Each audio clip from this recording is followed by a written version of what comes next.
Hi, thank you so much for coming back to draw with me. Today I'm going to show you how to doodle Saturn. It's easy, and you can do it too with just a few simple steps. First, you'll start off with a circle. Yeah, just a basic circle.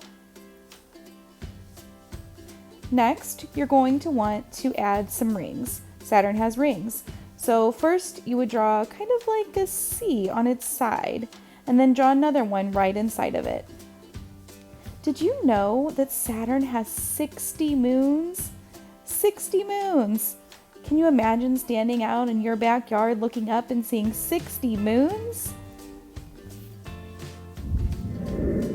Okay, so back to drawing. You'll see I've created 2 red X's. Don't draw the X's, that just means erase those lines.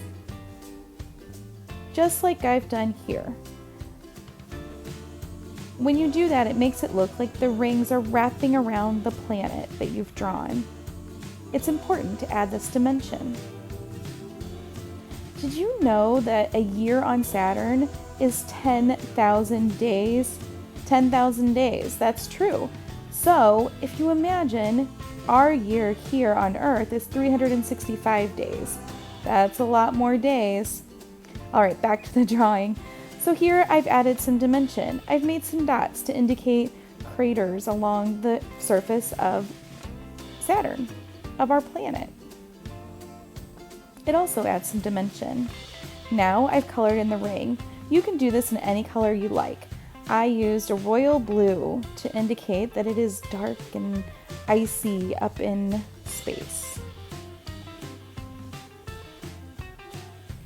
Did you know that Saturn's rings are made mostly of ice?